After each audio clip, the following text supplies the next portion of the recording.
Morning Grind with Pork Rinds.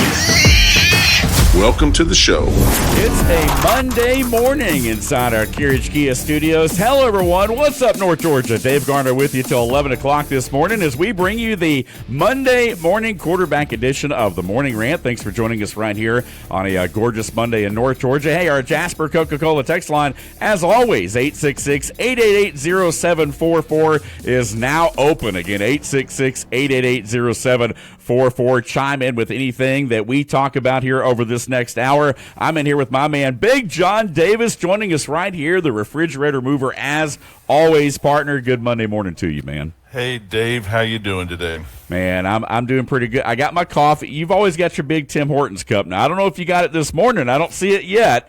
There it is. There it is. For those of you watching on YouTube, yes, I've got my big, my Don't Tread on Me that I actually got from Buc-ee's, by the way. I've got a lot of different tumblers that I've had over the years, and so I tend to rock the yellow Don't Tread on Me everywhere I go. But, hey, man, we had a great time on Friday at Bradley's. Again, a 3-hour show. We hope you made it or hope you heard it.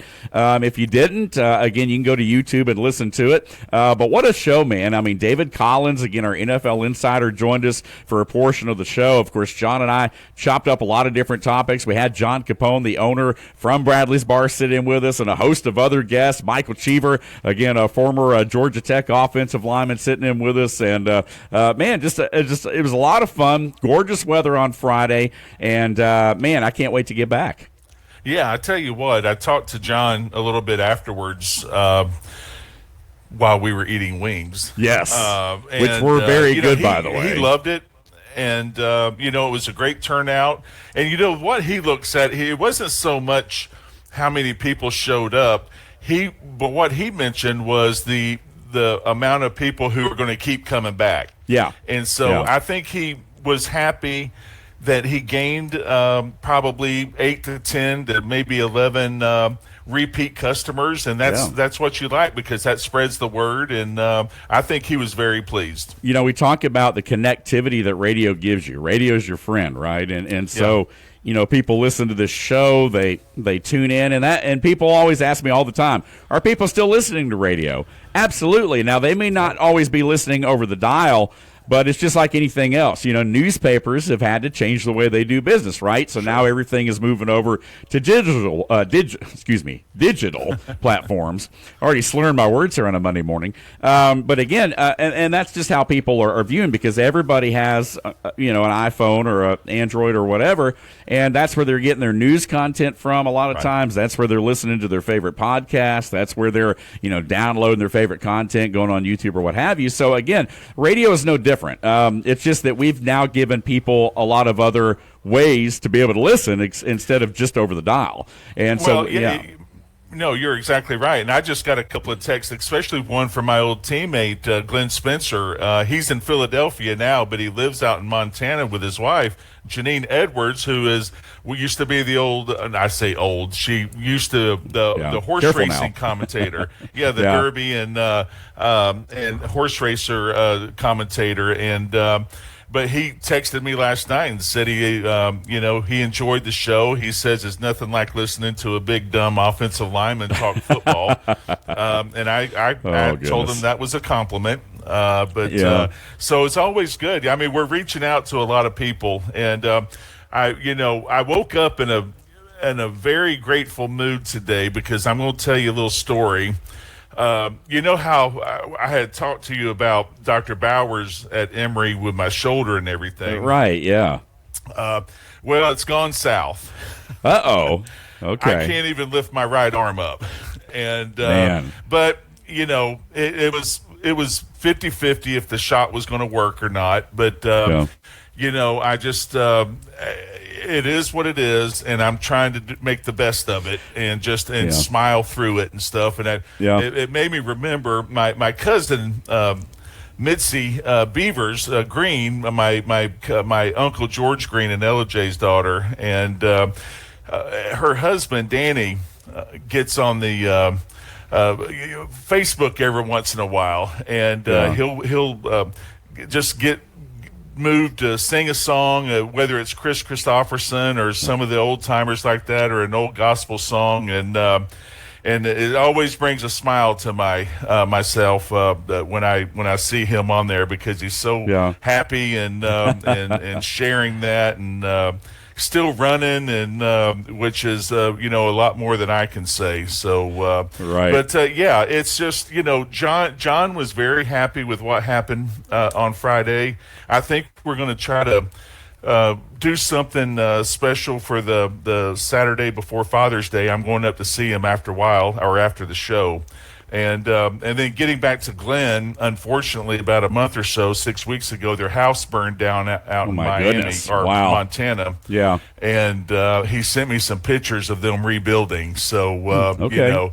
So good thing he says, look, dude, he says, all it was a house. Yeah. And, right. So he's very grateful and of what he has, and I can't wait to get out there next year to visit with him. I thought you were going to have, with a smile on your face, because you look happy, man. You look great. You look vibrant. And I was thinking, okay, man, we got some good news coming right here. I was getting excited there for a moment. But no, man, you got a great perspective. I mean, sometimes, like you said, all you can do is just smile through it and just keep pushing, So my good news is going to be when I hear from the doctor having an appointment scheduled for me. Yeah, there we go. It's going to be my good news. I feel you, man. It sucks getting old, man. That's what it's all about.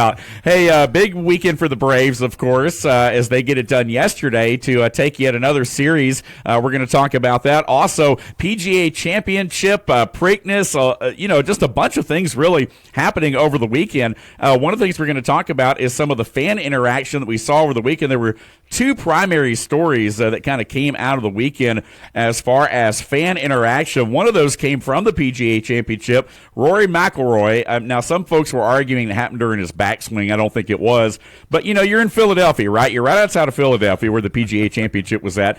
That means you got Philadelphia fans, and we all know how awful they are. They're the worst, pretty much in all of, professional sports at least. And so, what do you expect except for guys yelling all kinds of things during the round over the course of the 3 or 4 days there. But one of the things that came out yesterday was Rory, as soon as he hit a shot, somebody chanted something, and then after that they chanted, USA or something or other, and he basically turned around and told the fan to, shut the F up. And then in a baseball game yesterday, Pete Crow-Armstrong for the Chicago Cubs went up, crashing up against the wall to make a catch, and there was a female fan out there that said something to him like, you suck or whatever, and he turned around and he yelled at her, said, suck this, that, but whatever. I don't know. I'm not going to repeat it on the radio. But it kind of brought up the point that, like, and you being a professional athlete, I kind of want to get your take on it. How are your interactions traditionally with the fans, and was there ever a time where you really had to bite your lip, or did you snap, and did you have that moment maybe with an opposing fan? Yeah, at home, obviously, it's a little bit different. The one thing that I always respected about our fans, and I'll give you a little story. When we first moved up there in '89, our Hester and I hired 3 kids to mow our lawn. Yeah. And, why? And so I asked him, he says, well, this money, I said, what are you using the money for? Thinking that he's going to do something, spectacular or saving up for something great. He says, no, I got to have a season ticket to the Buffalo Bills. And there you so go. all 3 of them, so I more than happily, donated to their cause. But, people pay a lot of money for tickets. I don't know. Golf, I guess, is a little bit different. It's supposedly a gentleman's game. Right. I've played in enough tournaments to where everybody's talking, the music's blaring, so you don't even think about it. You just kind of tune it out. And you wonder, as great of an athlete as these golfers are, they can't tune it out. It's like you can't stand behind a golfer. You have to, well, hell, I can't see you behind me. I can see you in front of me, so get out of the way in front of me. Right. But they're a fickle athlete, and I'm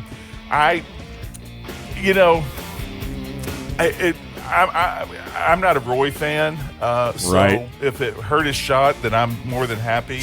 But I will say the Philly fans are pretty brutal. They are. I tore my knee up in New England in '91, and as I was walking off the field, they were throwing beer on me. Oh, goodness. That was how close we were to the stands, going into and I'm just like, dude, I said, give it to me. I'll drink it. Right, don't waste it. Don't waste it. But yeah, I mean, fans, I think, to be honest with you, they pay a lot of money. And as long as you don't take it over the line, they could pretty much say, now listen, I've been in Buffalo where we played terrible and you should have heard. I don't think today's players, or at least in college, you should have heard what I was called in college back in the 1980s. Oh my goodness. I mean, listen, and my parents were can only sitting imagine. right there. I mean, My parents were sitting right there with goodness. them, and they're cussing me up one side and down the other, thinking I was the whole offensive line. Yeah. But if you don't cross the line, you pay a lot of money, and you can voice your opinion. I always said that when I had a radio show up there, when we played bad, I always owned up to it. I always say, we sucked. I mean, we were terrible. Yeah. And Say it the way it is, man. Y'all deserve more than what we showed you yesterday. Golf, I guess, is a little bit different. I say I get it, but I don't really get it because, grow up, you know. Rory was complaining, and I think at the end of the day, he was right about, I thought it was a very boring tournament. Yeah. I think like he said, there's not going to be many birdies. There are going to be eagles because the par fives were easily accessible. Right. And there's going to be a lot of bogeys. Yeah. And that's at the end of the day. That's what happened. I think Aaron Rye, who won the championship, I think he ended up 6 over or 6 under on par fives. Yeah. Oh, yeah. That's where he won it. And he finished at 9 under. Yeah, exactly. So that's basically what won him the tournament. Yeah, it was. But I thought overall the PGA, and I know it's a historic course and everything, but I thought it was very boring to the point where I really wasn't watching. Right. I wanted to listen to see how they were treating the live golfers, like Rahm and Cameron Smith and those guys. Yeah. Surprisingly, they were pretty good. Thank God Brandy wasn't on the mic.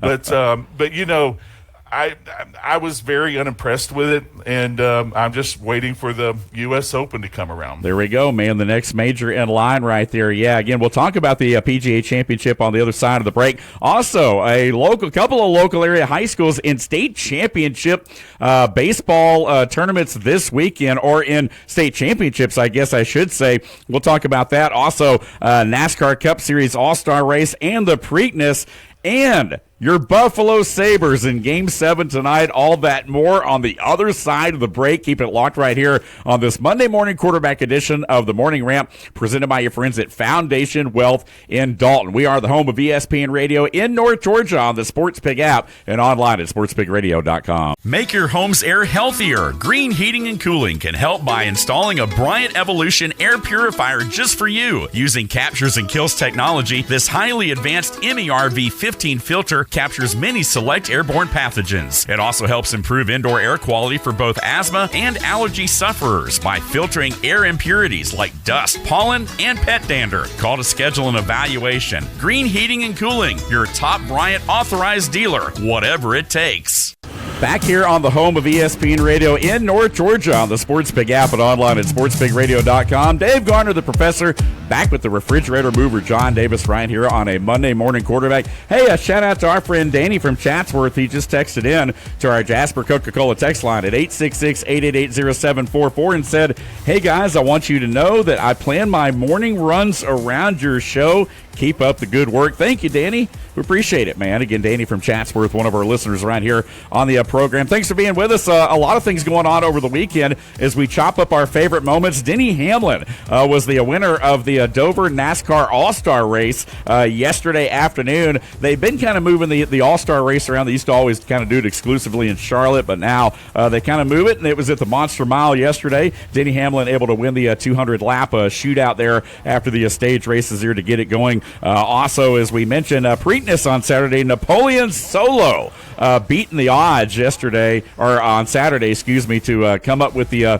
dub right there. John, I don't know if you had a chance to watch any of that or not, man. It was up right at just under 2 minutes, man. It's quick, man. It moves fast. I did.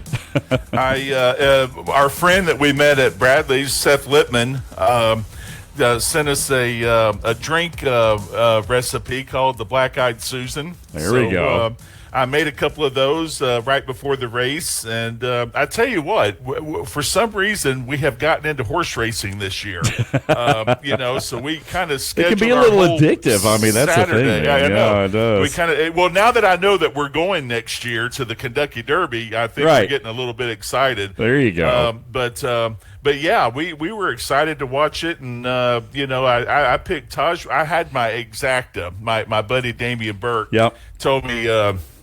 He said, what you do is you do the Exacta and you bet so much money. And I had Taj Mahal, Chip Honcho, The Hell We Did, and Ocella. Right. Or Ocellier, I think. And, yeah. But I haven't looked to see how they finished. I know I didn't win. Right. But no, it was a lot of fun. And I tell you, just the whole pomp and circumstance of the races and the reason, like the reason why the horse that won the Kentucky Derby, the trainer came out and just said that the horse was really tired. Yeah. Well, the other 13 that ran in the Preakness must have not been that tired. Yeah, so, I guess. So I don't. Takes a lot out of you to get the win. Yeah, there had to be. There's got to be a good reason for it. There's got to be a little bit more. Yeah, but still, it's still a lot of fun. And then I think the last one coming, I think it's a little bit later in the year, is the Belmont Stakes, and so we're going to eagerly await for that as well. That'll be the last one of the Triple Crown. The Triple Crown. As far as the races go, we won't have a Triple Crown winner this year, of course. But yeah, the Belmont, that one tends to go a little bit longer distance right there. So that's always the hard one to conquer for some of those horses that have been fortunate enough to win the first couple. Hey, Pickens High School, shout out to the Dragons. They defeat Calhoun last on Friday, and they are headed to the state championship on Saturday down in Columbus at the Atlanta Braves AA home. The Columbus Clingstones, they're going to play at their park against Troup County out of LaGrange. Basically a home series for Troup because they're right there. But again, the Pickens Dragons and the Etowah Eagles also stamping their ticket to the 6A state championship. Now they're awaiting the winner of the series today against Parkview and North Paulding. But again, congratulations to them. North Cobb Christian, our friends at Cartersville, they were ousted in the Final Four. Kell and Pope out of East Cobb in your neck of the woods there, John, headed into the title games in 4A and 5A respectively. Of course, we were in East Cobb on Friday at Bradley's. But yeah, congratulations to all of our local area high schools getting it done. And we will have talk and coverage leading up to Saturday's state championships for you right here on WPGY, the Sports Pig. So you'll want to keep it locked right here on the home of ESPN Radio in North Georgia. We'll have a little bit more news about this tomorrow. We are finalizing the potential to have live coverage from Columbus on Saturday for you, either here or over on our sister station. That's 101.1 The Pulse. We're finalizing that, so I don't want to say too much yet until we know for sure. But yeah, excited for all of our teams, certainly. So going to be a lot of fun there to watch our high schools go at it. I swear, it's like I told you this weekend when I texted you. I swear people are listening to our show because, as we talked about on Friday or maybe Wednesday, you would like to see these championship games at a bigger venue. Yeah. And so the kids can really enjoy it. So guess what? They're playing Braves affiliate. They're playing at Rome. They're playing in Columbus. They're playing at Gwinnett, So they've got some of the Braves venues there lined up. And, yeah, man, that's the way it should be. Speaking of the Braves, again, they get it done yesterday, 8-1 over the Red Sox. Grant Holmes, 6 shutout innings. Austin Riley with a 3-run pop. They're off today, tomorrow in Miami for a 4-game set, and then they'll come back home against the Nationals over the weekend. But the Braves doing what they do, man. They win 2 out of 3, and as long as you continue that model through the season, you're ultimately going to be successful. As the crow flies, we're probably not 5 miles from the stadium, and you saw where they not canceled, but they stopped play because of hail. Yeah. And guess what? The sun stayed out here the whole time. No, it's great. Yeah, if you looked at the weather radar, it was this one little cell. I mean, this one little red cell. It had hail and everything, and then it was gone. Let's pick out the Braves Stadium. Yeah, and let's just go ahead and cause havoc and stuff. But, they're doing what you said. 2 out of 3. And I went back and looked from last year, and I think I sent it to you, but we're 9 games over 500 from this time last year. We were 23-24. Started out 0-7. I had forgot about that. Yeah. And then 32-15. head down to Miami, which I got to be honest with you, I thought it used to be the Florida Marlins. It was, and, yeah. Well, okay, was, because yeah. I kept looking for the Florida Marlins, and I'm like, there's no Florida on here. I still call them that. I mean, I still call them the Florida Marlins, right? Exactly. Because that's how when they had success, they were the Florida Marlins. Yeah, exactly. So, but yeah, they go down there for a road 3 game. I don't know who they play after that. I haven't looked at it right quick, but Nationals. But no, they're. I mean, it's like you said, Dave. They're doing what they are supposed to be doing. Yeah, and, absolutely. Somebody falters, somebody picks it up. The pitching has been very good, except for maybe 1 or 2 innings. I mean, you can't really say anybody's had a bad outing, right? But it's a lot of fun, and you know what? It was nice because I could watch all 3 games this weekend as well. They were all on TV. Yes, man. I tell you, yesterday was crazy. I was watching the Braves game because they were on TV. To your point, I was also watching the PGA Championship, flipping around between that. We had an event at church last night because my stepdaughter's graduating, of course, on Friday, and so we had to take a break there and then come back. But then you had NASCAR on as well, so I was watching it was definitely a multi-screen day yesterday. Because there's just so much going on. Oh, and of course, yeah. Now I will admit I didn't watch any of that, but I'm sure you probably. I left that one to you, partner, because I knew you'd be paying attention. WNBA Atlanta Dream fell by a point. By the way, that was going on as well on TV. So yeah, shucks, So again, man, you can't watch them all, right? I mean, you only got some room for so many TVs. But we appreciate you guys again. Jasper Coca-Cola text line 866-888-0744. We want to hear from you. PGA Championship. Going back to that real quick, there were some amazing shots, that, especially on Saturday, that I think set the tone for the rest of the weekend. I mean, you saw some guys, with some eagles. You saw, Rory put one within 3 feet of the cup, well over 300 yards away off a tee, to your point. Some of those par 5s guys able to drive the green, which set up, eagle opportunities and so forth. Saw a guy that was playing with Rory, on a par 3, put one right in the cup. Didn't even bounce. I mean, it landed in the cup. And so there was a big crowd there, obviously, being in Philadelphia, loud noise, this, that, and the other. But there were some great moments that, again, I know you were talking about it the first segment being a little bit boring at times. Certainly, I think there were some shots early in the weekend that kind of set up yesterday. But again, the big long putt there from Aaron Rye on 17 was basically the clincher. But outside of that, not a whole lot of stuff going on there. But yeah, Aaron Rye, man, the Englishman there, able to win. His wife's a professional golfer too, by the way. Oh, I did not know that. And he's the first Englishman, I think, since 1919. I think you're right. And over 100 years. No, I know. I sit here and say it was boring. To me, the green. To me, it's like the way I want my tournament to be set up. Because I really almost know who's going to win my tournament every year, just because of 33 years in the history. Right. But, it's like right when you get to the hole, right when you putt to the hole, it either goes left or right. It's like on a little hill. Yeah. And Rory was right. He says you're going to see a lot of bogeys, a few eagles, and not many birdies. Yeah. And so, there you go.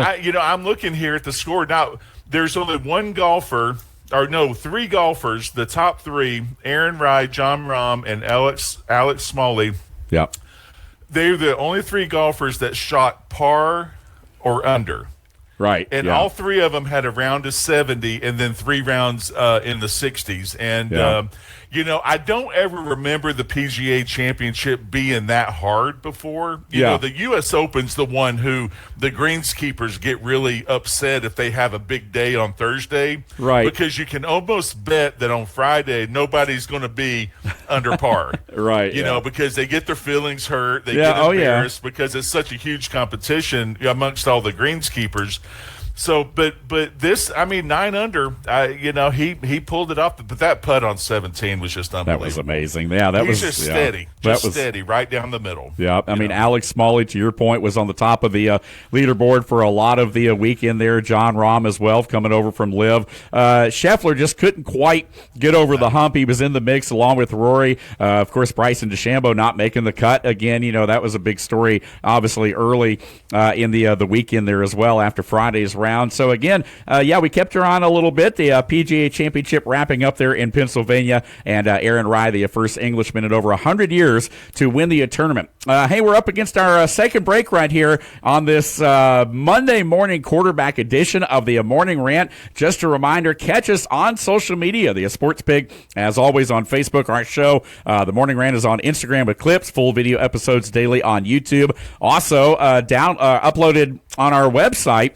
sportspigradio.com, and wherever you listen to your favorite daily podcast on Apple and Android platforms, including Spotify and Podbeam. You can catch us on Twitter. I'm at Dave Garner 777. He's at John Davis _65, and this is the Morning Rant. Coming up, we're going to talk about NHL, NBA playoffs, and we'll dive into some NFL news, more scheduling stuff coming at you, plus some college football news and notes as well in the back half of the show. Stay with us right here on the home of ESPN Radio in North Georgia on the Sports Pig app and online at sportspigradio.com. Financial scams are on the rise, and with AI, they're getting more and more sophisticated every day. If someone pressures you to act quickly, ask for secrecy, or request payment through gift cards, wire transfers, or cryptocurrency, stop.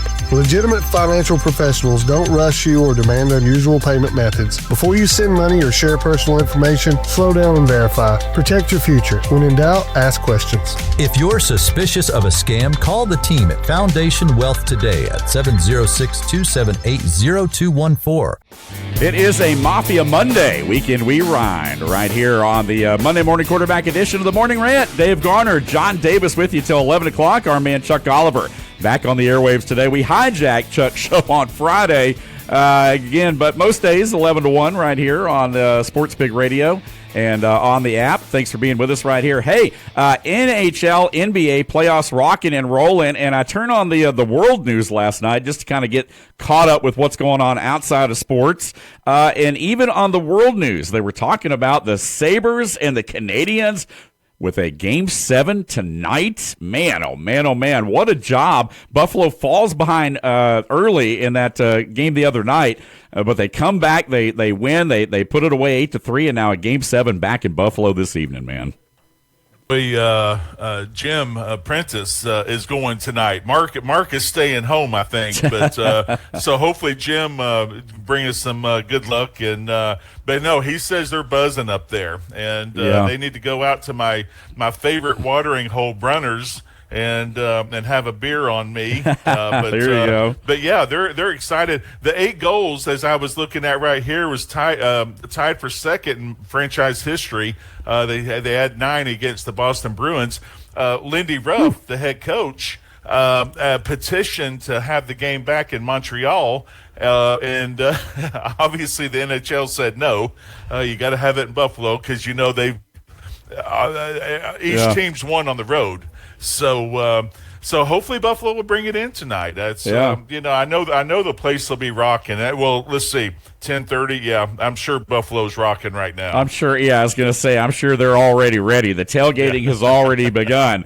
This is the equivalent to the AFC Championship. Yes, so exactly. It's all the Bills fans. They're just putting on their Sabre jerseys now. Exactly. So, Cleveland Cavaliers upending the number 1 seed last night, the Detroit Pistons. So it will be Cavs, Knicks in the Eastern Conference Finals. They get it done 125-94. Meanwhile, the Spurs also ousting the T-Wolves. So it is San Antonio and OKC in the western side. So the bracket is set as the conference semifinals get underway this week. And so we'll talk about that. NHL, we'll know a lot more tomorrow about how the fields look. So, man, a lot of things going on right now in the world of sports. And, hey, it's time to talk some football. It's time to roll back the clock and relive the biggest moments from the weekend. This is your Mafia Monday Weekend Rewind. With a man who knows what it means to battle in the trenches. It's table crushing time on the Morning Rant. So here we go, John. Again, as you mentioned, table-crushing time in Buffalo for the Sabres tonight, but we're going to kind of turn the page here a little bit and talk about some football. You know, we had a lot of discussion, you and I did, and, of course, our NFL insider David Collins on Friday while we were at Bradley's Bar and Grill down there off of Lower Roswell Road in East Cobb. We're talking about the schedule release. Of course, that was the big deal there. There's a lot going on right now as far as, the questions about, the NFL killing the Sunday afternoon certain time slots because of so many national games and streaming games on other devices and things like that. Yeah. But one of the other things that we really talked about a lot was playoff possibilities, over-under win totals, things like that. You and I were talking about some of the different teams involved in that. And so, the discussions are already beginning about the NFL and people already trying to predict what's going to happen this year. And we're only in May. No, I know. And I think we have to at least tell our fans out there that we're going to not talk about the NFL every time we come on here, but it just seems like something comes up every day. Hey, as long as there's news. Especially with NCAA as well. Right. But, as I said Friday, I looked at Buffalo's schedule, and of course I'm, when we talk here, it's going to be more, heavy Buffalo just because of me and my career there. Right. But I'm just like, man, if they win 10 games, I'll be tickled. And, of course, I think David said the over and under was 10.5. Yeah. But I go on to this Pro Football Network playoff probabilities, and they got Buffalo at number 1. Full 8% more than Baltimore. Yeah, 77.2. We all thought that yeah. Baltimore wasn't going to make the playoffs because, you don't know about Lamar Jackson. Right. Well, that's the X Buffalo factor. Sitting there, 77%. You got Denver at 70, Houston at 61, and then it goes on down to the Chargers, and Houston's the last one at 60. Or Jacksonville's like 55%. I don't see it, but these guys obviously know something that I don't because they publish these books and everything, and and then also to go to the bottom. Was to not make the playoffs, where I think we had said this: Las Vegas, Cleveland, Miami, and the Jets. Of course, that hurts our division because we got 2 teams in there that are very bad, and I don't think New England's going to be very good this year either. So, then on the other side, they're big on Chicago, the Rams, Dallas, and they even got Atlanta in there. Yeah. So, like I said, they know something that I don't know. Yeah, and David Collins even mentioned, he liked the Chargers as his Super Bowl pick, potentially to play someone like the Rams or the Bears or what have you. But again, when you talk about the league right now, it's always kind of, open for everybody. And obviously with Chicago kind of, stocking up on their draft picks and so forth, you got to like them, of course, certainly coming. And I say that it pains my heart to say that as a Packer fan. But again, Chicago looks pretty loaded. So, I think the NFC, even more so than the AFC, is wide open. I think really the AFC over the last several years, when you look at it, it's pretty much been, to me, it's been pretty predictable. It's Chiefs, it's Bills, it's Ravens, and then you throw in, a Denver or someone like that, New England. I think that a lot of people feel like New England may be a surprise team to miss the playoffs this year. I know that David had mentioned that as well on Friday, so it'll be interesting to see, especially after having gone to the Super Bowl. But as we all know, the general consensus is the schedule was so weak last year for New England. That's why they were able to make the run they did. But again, may not be the luxury this year, so we'll have to see what happens, especially with all the Mike Vrabel drama. Yeah, exactly. It depends. It goes back, and I'm not going to get into it, but it goes back to leadership. And, I'm sure Kraft will figure that whole thing out. As you know, Vrabel's not been in the news lately, so hopefully they're working through all of that. But, you go to the NFC, if you look at it, Green Bay, Seattle, Philadelphia, Philadelphia's quietly, put together a very dominant team. Unfortunately, they have a hiccup, when they probably shouldn't. But you're right with Chicago and the Rams. And I think I said Friday, people are looking at Buffalo and the Rams as the possible Super Bowl I'd be down for that. I'd be down for that, Yeah, and then Buffalo, Buffalo plays out there also during the regular season. So you kind of get excited, I guess. This is kind of everybody's what they call off-season training programs. I haven't had a chance to talk to Big Red Keelan in a couple of weeks to see how things are going out in Houston. But a lot can happen. Obviously, there's still some big free agencies sitting out there, or free agent players that are sitting out there right now that haven't been picked up by anybody. And that's usually a situation to where once they get into training camp, or if something freak happens during the season, or during the off season in the summer is what they'll wait and bring them in because they want to bring them in on the cheap. Absolutely. That. Yeah. And some of these are high-profile players, Bosa's being one of them, who I think still has a lot left in the gas tank. I do, too. I think he's got plenty in the tank, yeah. Yeah, so. And he's just got to be that right fit. But things will be a lot clearer once training camp starts and we get a little bit more understanding. Training camp's a fickle and weird because every coach looks at it differently. Marv used to we used to have to ask to put pads on in training camp. Yeah. If you can imagine that, right? Because we just but Marv was smart about everything, and he's like, okay, if you want to put the pads on, then I'm going to control this and that and the other, which is understandable. But you had to get into football shape. Yeah. And with that comes injuries. Yeah. And it's like I always said, if you can make it through those first 4 games injury free, your chances go up a lot. Right. If you don't, they drop. A lot of the freak stuff seems to happen early in the season, the Achilles and things like that. Once you get past a certain window, you don't tend to see those things quite as much. I mean, like you said, your chances improve as the season goes on there. And one thing, I'll just give you a little tidbit that just keep this in the back of your mind to everybody out there listening. The most arrests, believe it or not, in the NFL happened within a month after the Super Bowl and a month before training camp. Yeah. Because you're trying to – and we're like thinking – because the NFLPA was looking at it like, what's going on, to figure out why is this happening. Well, you go through a 20, 21, 22-week season, and you got a lot of pent-up aggression. Oh, yeah. And just, you've done everything from 7 to 7 every single day, and then all of a sudden you got all this free time. And it's like, what the hell am I going to do now? Right. And it's not good. Yeah.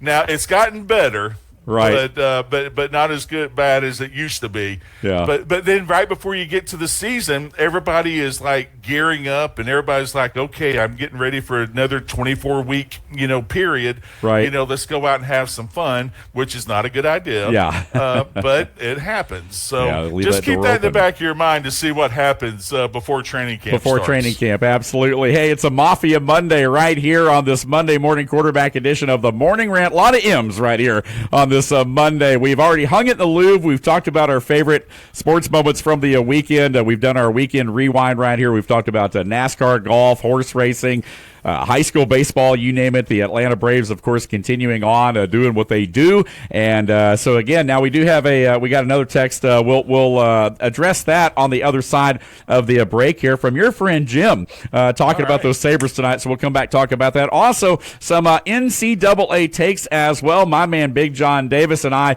will chop it up and talk a little bit more about some of the things going on in the world of college sports as we lead into Chuck Oliver right at 11 o'clock right here on the home of ESPN Radio in North Georgia. Hey, keep it locked right here on the Sports Pig app and online at sportspigradio.com. This Monday edition of the show brought to you by your friends at Foundation Wealth in Dalton. Stay with us right here. More of the Morning Rant coming up in a moment on the home of ESPN Radio in North Georgia. When you get hurt from an accident, it can feel like no one is listening to you. The insurance company talks over you. The bills keep coming. It's like the pain and inconvenience doesn't even matter to them. But your story does matter. And here at Geiger Legal, we will make sure your story is heard loud and clear. My name is Casey Geiger, and my firm stands up for people who have been wronged through someone else's negligence. Let us tell your story. Let us get the justice you deserve, and let's start today. Call Geiger Legal Group at 833-HELP-GLG. That's 833-HELP-GLG, and let us tell your story today. Sit down.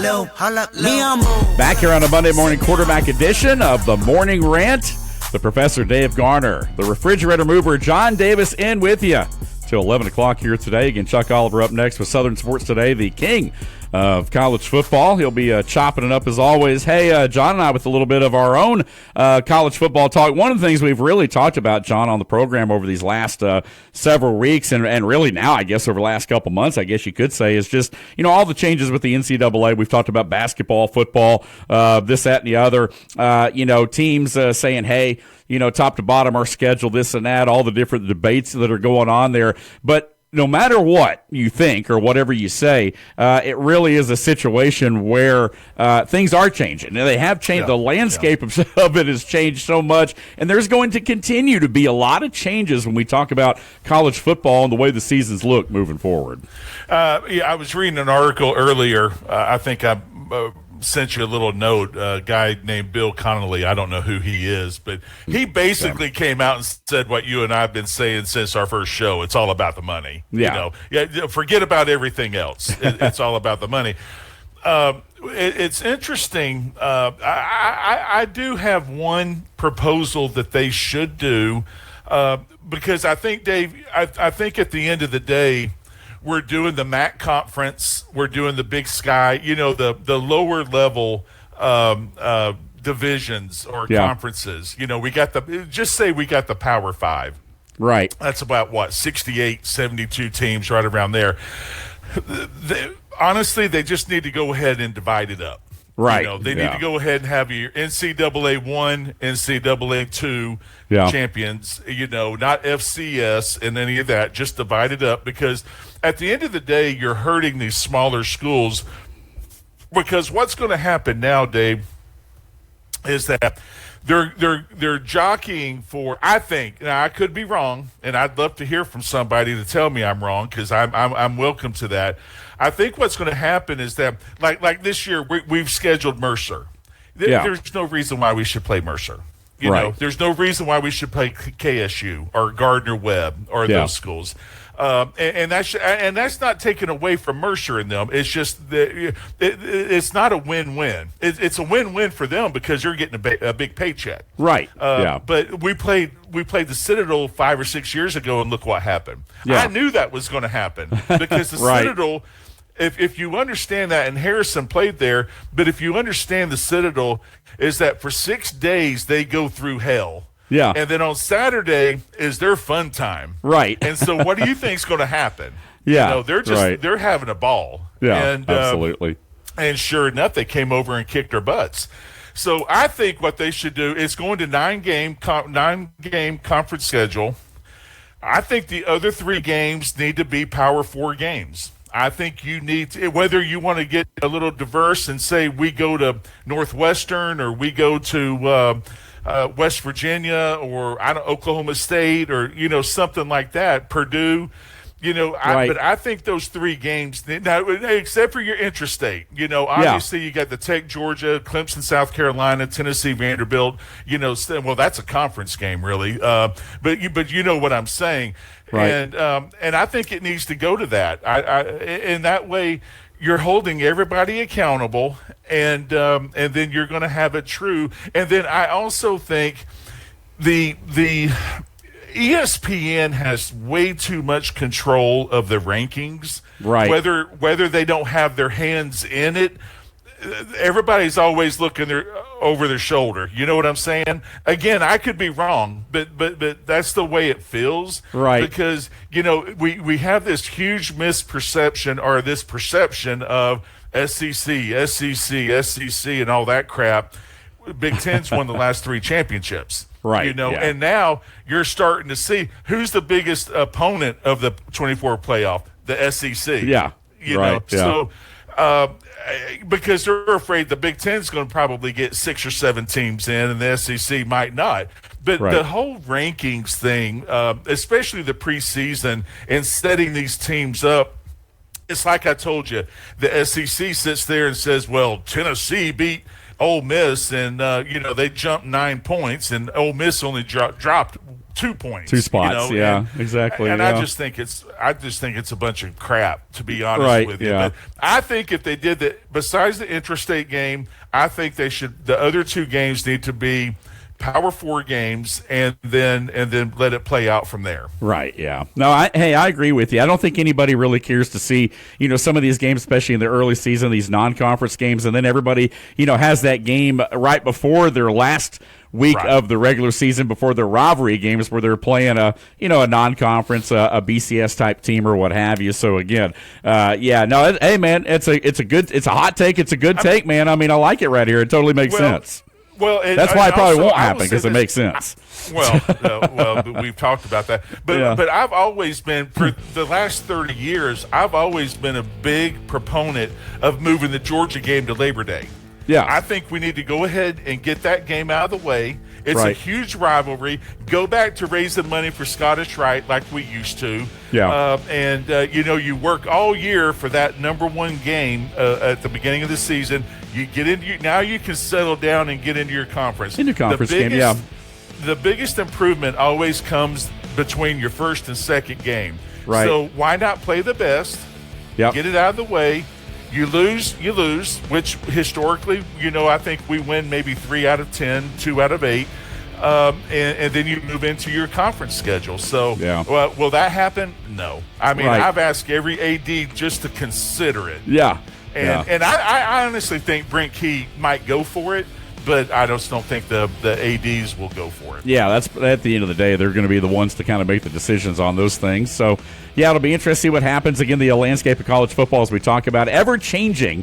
And, again, that's one thing that Chuck Oliver does talk about. We talk about it right here on our program as well, right here on the Morning Rant. Hey, we did have a text on our Jasper Coca-Cola text line, 866-888-0744. Again, Jim says, Tage and Touche, do your big players show up in the big game tonight? So he's talking about the Sabres, I guess. I tell you what, they're not. I was looking there. That's where they kept asking when are these guys are going to show up. But, I'm just looking right here. I still think Carolina is the best team. I still think Montreal is the best team. But, it's going to be a lot of fun. Obviously, I'm going to be glued to it. But, yeah, they've had a hard time with the number one group, the number one line showing up. And, right. So they got the perfect opportunity. I mean, hey, you want the spotlight, big boys, you got it. Yeah, exactly. Hey, listen, and this. There's going to be. I'd like to see the ratings after this game. Yeah, because it's going to be up there. Oh, absolutely. They've been punching even on the national news. Like I said, last night they were talking about it, so they know the fandom in that area. The Montreal Canadiens. I tell people, if you don't follow hockey, for lack of a better analogy, they're kind of like the New York Yankees of hockey. Essentially, they have won more championships than anybody. So again, but we know the fanaticism of the Buffalo fans. So yeah, man, I'm looking forward to that Game 7 atmosphere and watching these hockey arenas. It's just been absolutely amazing, man. Just the noise. The atmosphere is just wild. What I'm looking forward to tonight is that how are they going to approach the game? Are they going to come out like they finished Saturday fighting? Right. Or are they going to say, hey, we need to limit the penalty moments? Yeah, because, right. Obviously the power play plays a big factor. But it'll be interesting to see how they handle it. I for one, would like for Buffalo to come out and punch him in the nose, right, and see what happens. Yeah. But for some reason, I don't know if that's going to happen or not. Yeah, we'll have to see. Hey, I want to get back real quick too. We've got a few minutes left here on the program. We were talking on Friday a lot about the scheduling, and there was a story that came out about the decreasing number of Sunday afternoon games. The NFL has been increasing the number of standalone windows, excluding, of course, Thursday night football and Monday night football, which have always been around. But there will be 23 standalone windows this year, up from 15 last year. For example, and the holidays I know are a little bit different, but the week of Christmas is probably the biggest example of that. There will be 5 standalone windows, leaving only 8 Sunday afternoon games that weekend. And we're seeing kind of a steady increase in the standalone games because it's likely to better the bottom line. As we say, everything always comes back to money. But your thoughts, because there are some reports out there that saying the NFL is slowly killing that Sunday afternoon window by placing so many games in, other time slots, especially later in the year, when the college schedule starts switching up a little bit, they start getting to playoffs. It's already Saturday, Sunday. Well, now it's Wednesday, Thursday, Friday, Saturday, Sunday. So again, removing some of those games out of that Sunday window. I know you're kind of a traditionalist, as I am. Sunday at 1 o'clock, it's game time, baby, or whatever. But we're seeing less and less of that gradually with the NFL. I think Roger Goodell is slowly killing the fans off, to be honest with you.